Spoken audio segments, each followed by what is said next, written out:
महोदय, मैं इंफ्रास्ट्रक्चर के बारे में कुछ बताना चाहता हूँ। इस बजट में का समर्थन करते हुए आजादी के बाद भारत में मोदी जी की पहली सी सरकार ने जिस देश के विकास के लिए इंफ्रास्ट्रक्चर को प्राथमिकता दी है।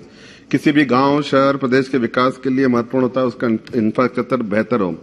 इस बजट में 10 लाख करोड़ का कैपिटल इन्वेस्टमेंट रखा गया माननीय सभापति महोदय, और कैपिटल इन्वेस्टमेंट का री इन्वेस्टमेंट अगर हम देखें तो उसका प्रभाव 2.5 गुना पड़ता है। अर्थात 10 लाख करोड़ का सरकार का कैपिटल इन्वेस्टमेंट आने वाले समय में 25 लाख करोड़ का होगा। ये है मोदी जी की सोच। माननीय सभापति महोदय, कैपिटल खर्च की बात करें तो राज्यों को 50 वर्ष की अवधि के लिए ब्याज मुक्त लोन दिया जा रहा है। मोदी सरकार राज्य में किसी भी पार्टी की सरकार हो, बिना भेदभाव के सबका साथ सबका विकास के मूल मंत्र के साथ काम कर रही है। माननीय सभापति महोदय, अगर कल्चरल इंफ्रास्ट्रक्चर की बात करें तो मोदी सरकार ने न केवल काशी विश्वनाथ कॉरिडोर बनाया बल्कि उज्जैन में महाकाल लोक का निर्माण किया, केदारनाथ में मंदिर का विकास किया। यही नहीं, भारत के कण कण में बसने वाले भगवान राम के विशाल मंदिर राम जन्मभूमि का भी निर्माण कार्य प्रारंभ किया गया है।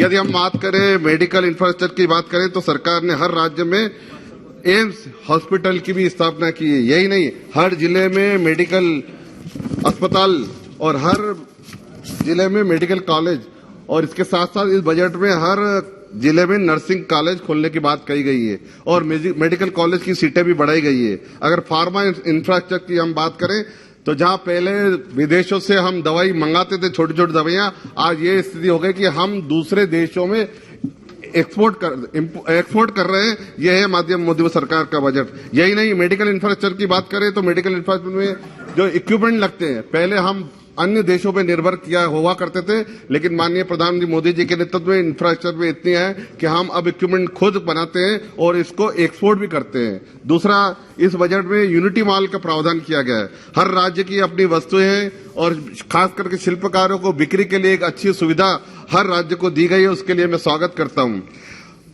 सभापति महोदय, स्वच्छता की बात करें, अगर एक समय था जब लाल किले से माननीय प्रधानमंत्री जी ने स्वच्छता की बात की थी तो हमारे विपक्षी लोग हंस रहे थे। मैं इंदौर से आता हूं और उस समय मैं पार्षद के रूप में काम करता था। मैंने इंदौर का उदाहरण बता रहा हूं। इंदौर में सभी पूरे गली मोहल्ले में कचरा फैला करता था, जानवर उस कचरे के ढेर के आसपास हुआ करते थे। लेकिन माननीय प्रधानमंत्री जी के आह्वान के बाद हमारे सभी जनप्रतिनिधि, हमारे अधिकारी, हमारे कर्मचारी और इंदौर की देवतुल्य जनता ने मिलकर लगातार 6 बार cleanest city of the India का अवार्ड माननीय मोदी जी के आह्वान पर दिया। पूरे विश्व में इंदौर का नाम इज्जत और गर्व साथ लिया जाता है। इसका श्रेय माननीय प्रधानमंत्री जी के विचार, आह्वान और हमारे देवतुल्य इंदौर की जनता को जाता है। माननीय सभापति महोदय, इस स्वच्छता के कारण जो एक सर्वे आया था कि इंदौर में बीमारियां कम हुई है, दवाइयों की बिक्री कम हुई है। यही नहीं, कचरे से कंचन का जो माननीय प्रधानमंत्री जी का आह्वान था, गोबर धन के माध्यम से सीएनजी का उत्पादन एशिया का सबसे बड़ा प्लांट हमारे इंदौर में ही लगा है। इससे एक मिनट, और इसके साथ कार्बन क्रेडिट जो है उससे 10 करोड़ रुपए हम इंदौर नगर निगम कमा रहे हैं। पोल्यूशन कम हुआ, एयर क्वालिटी अच्छी हुई है। यही नहीं, माननीय प्रधानमंत्री जी के ग्रीन एनर्जी के उसमें ग्रीन म्युनिसिपल बॉन्ड आने वाले दिनों में नगर निगम लॉन्च करिए, जो देश का पहला नगर निगम होगा। अगर हम रेलवे की बात करें तो रेलवे में मध्य प्रदेश को भरपूर राशि मिली है और हमारे इंदौर को 1800 करोड़ रुपए मिले, नए रेलवे स्टेशन के लिए मिले, रीडेवलपमेंट के लिए। मैं माननीय रेल मंत्री जी से निवेदन करूंगा कि इंदौर से वंदे भारत एक्सप्रेस और अन्य ट्रेनों की जो मांग की गई है उसको शीघ्र पूरा करें।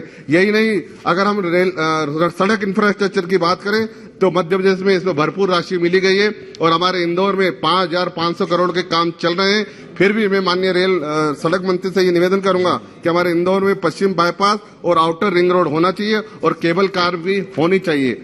एयरपोर्ट की बात करें, आजादी के बाद 70 में जितने एयरपोर्ट नहीं बने उतने 9 वर्षों में बने और 50 एयरपोर्ट का इस बजट में प्रावधान किया गया है। माननीय प्रधानमंत्री जी का आह्वान है, हवाई चप्पल पहनने वाला व्यक्ति भी हवाई जहाज में घूमना चाहिए। वो आह्वान जो है हम देख रहे हैं कि हमारे गांव के लोग भी आजकल हवाई जहाज में घूम रहे हैं। मैं एयरपोर्ट के लिए माननीय मंत्री जी से निवेदन करूंगा कि इंदौर में इंटरनेशनल फ्लाइट तो उड़ती है लेकिन इंटरनेशनल एयरपोर्ट भी बनना चाहिए। और अंत में मैं मां अहिल्या की नगरी से आता हूं। एक अंत में मैं मां अहिल्या की नगरी से आता हूं। जिस प्रकार हर समय माता अहिल्या के शासन में कोई भूखा नहीं सोता था, उसी प्रकार कोविड में भी माननीय प्रधानमंत्री जी के नेतृत्व में देश में कोई भूखा न सोया। मां अहिल्या हमेशा गरीब, वंचित व शोषित का उत्थान करती थी। उसी प्रकार माननीय मोदी जी भी उसी प्रकार उत्थान कर रहे हैं।